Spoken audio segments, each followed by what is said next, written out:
Shalom saudaraku yang dikasihi Tuhan dimanapun Anda berada, jumpa lagi untuk kita belajar firman Tuhan dan merenungkannya.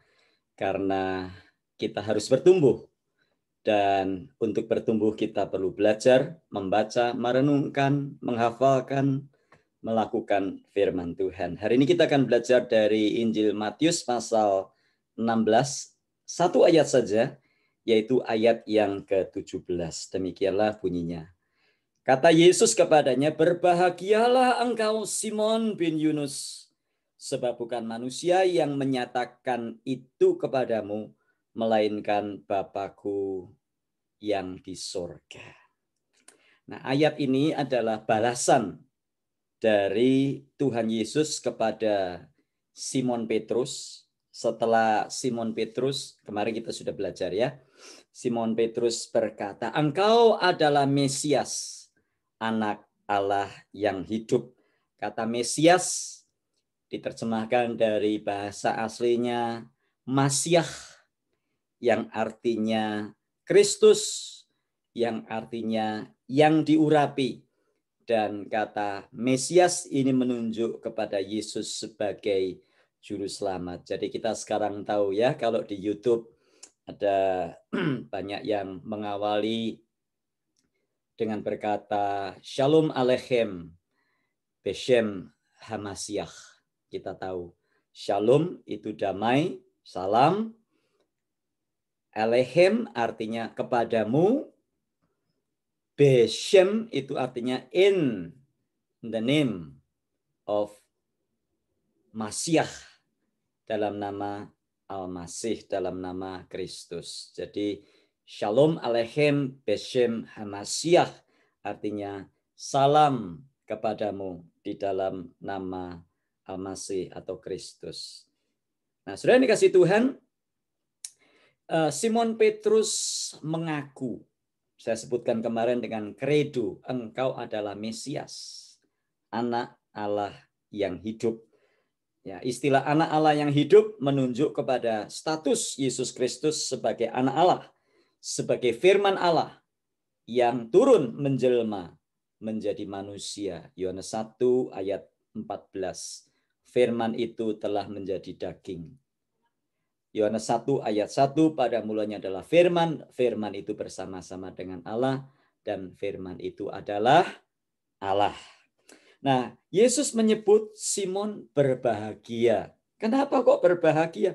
Masa gitu aja berbahagia? Berbahagia kata aslinya makarios, atau bisa diterjemahkan, kadang-kadang diterjemahkan diberkatilah. Mengapa diberkati?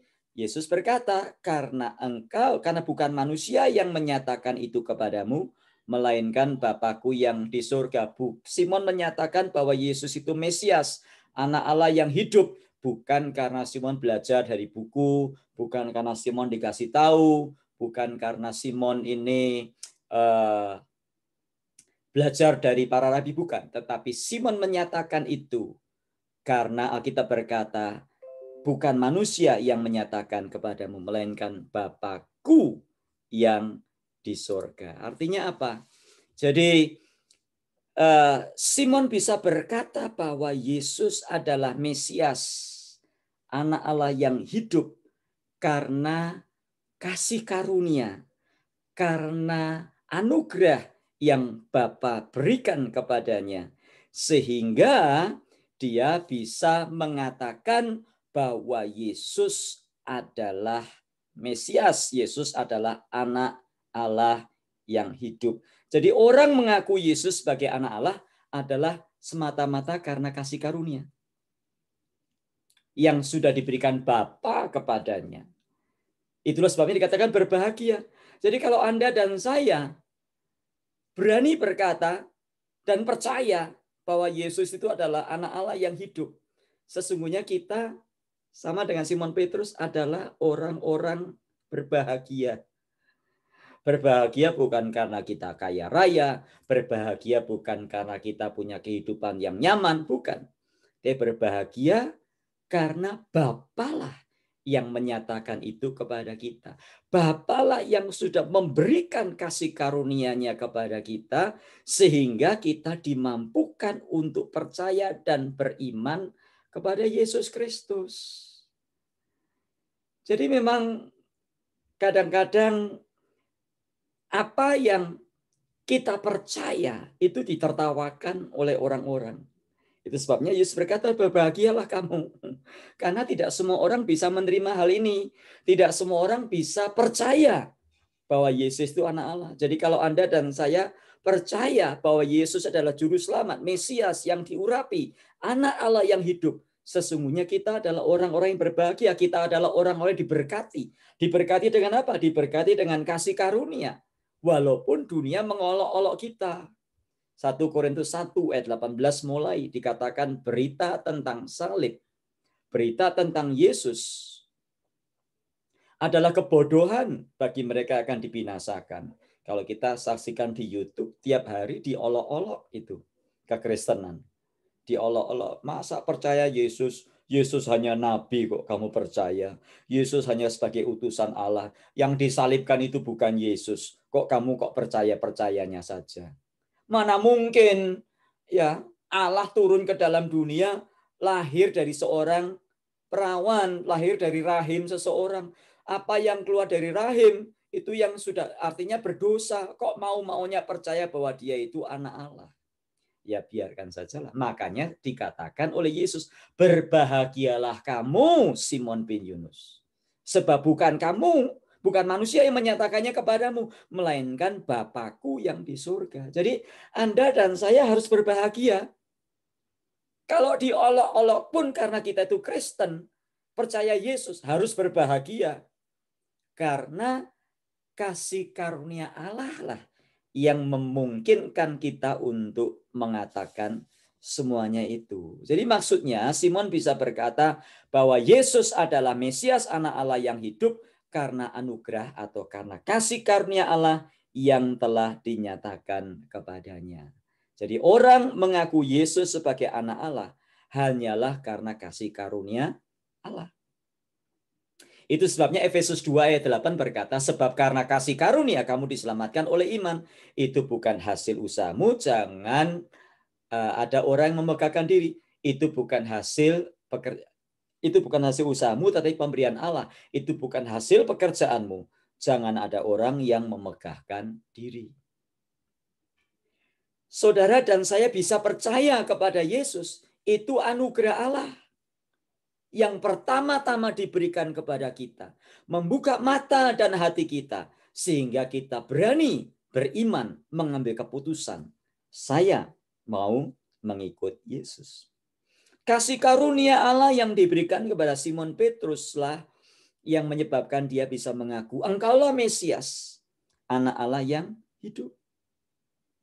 Jadi kasih karunia Allah diberikan kepada saudara dan saya, sehingga kita bisa mengaku bahwa Yesus adalah anak Allah yang hidup.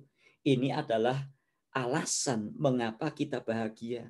Mengapa orang Kristen kok sukacita? Ya karena kita adalah orang-orang yang sudah menerima kasih karunia Allah. Kasih karunia itu artinya apa sih? Kasih karunia anugerah itu artinya sebetulnya kita tidak pantas. Tetapi toh kita itu diberi. Itu yang namanya kasih karunia. Kasih karunia dan kemurahan bedanya apa? Kemurahan itu harusnya dihukum tetapi tidak dihukum. Tapi kasih karunia artinya harusnya dihukum tapi tidak dihukum, malah diberi. Itu namanya kasih karunia.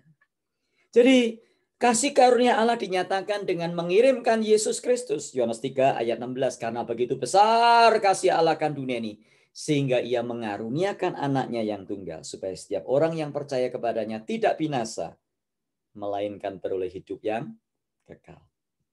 Nah itu kan setelah Yesus naik ke surga bagaimana dong? Itu sebabnya setelah Yesus naik ke surga, Allah mengirimkan Roh Kudusnya. Kemana? Roh Kudusnya untuk tinggal di hati orang percaya. Kisah Rasul pasal 1 ayat 8. Tetapi kamu akan menerima kuasa kalau Roh Kudus turun ke atas kamu, dan kamu akan menjadi saksiku di Yerusalem, Yudea, Samaria, dan sampai ke ujung bumi. Jadi Roh Kudus diberikan kepada kita supaya kita pun menjadi saksi Tuhan, menjadi alat kasih karunia. Tadi kita berbahagia karena kita sudah menerima kasih karunia. Yang kedua, kita berbahagia karena kita adalah alat kasih karunia Tuhan untuk memberitakan kabar baik kepada dunia sehingga Yesus Kristus boleh diberitakan dan orang-orang hatinya terbuka, hatinya menerima dan percaya kepada Yesus Kristus. Jadi sekali lagi, supaya orang-orang yang kepadanya kita memberitakan Injil, mereka pun juga mendapatkan kasih karunia Allah.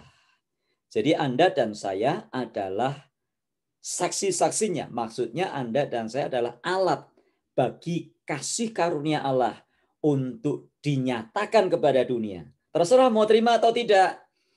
Nah, menerima dengan iman percaya, sehingga kita bisa mengaku percaya bahwa Yesus Kristus adalah anak Allah yang hidup. Jadi tidak usah kecewa kalau kita memberitakan Injil, orang tidak mau terima. Tidak usah kecewa.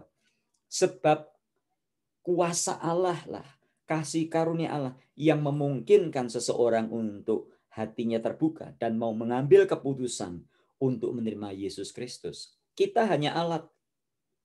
Jadi saya kurang setuju kalau ada orang-orang yang mengklaim, saya sudah memenangkan sekian ratus orang. Saya sudah memenangkan sekian ratus. Yang memenangkan itu bukan kita. Yang memenangkan itu Roh Kudus. Kita hanya alat-alat kasih karunia Allah. Bersyukur. Jadi hadapi hari ini apapun yang terjadi, berbahagialah. Makarios. Diberkatilah saudara dan saya. Karena dua alasan. Karena kasih karunia Allah sudah kita terima. Sehingga kita bisa berani percaya mengaku bahwa Yesus Kristus adalah anak Allah yang hidup. Yang kedua, alasan kenapa kita berbahagia. Karena saudara dan saya adalah alat-alat kasih karunia Allah. Tidak semua orang menjadi alat kasih karunia Allah. Tidak semua orang bisa mengaku percaya. Saya sudah katakan tadi, banyak orang mengolok-olok kekristenan. Ya, percaya kepada Yesus, ya, terus kita ditertawakan. Ya nggak apa-apa. Kita adalah orang, kalau kita bisa percaya kepada Yesus, kita patut berbahagia. Karena berita tentang salib adalah kebodohan bagi dunia. Anda dan saya adalah alat kasih karunia. Mari berdoa. Terima kasih untuk firman-Mu ini. Biarkan Tuhan kami hidup berbahagia, hidup bersyukur, karena kami adalah orang-orang yang diberkati. Kami sudah menerima kasih karunia yang memampukan kami untuk beriman percaya. Kami juga adalah alat-alat kasih karunia bagi dunia yang gelap ini.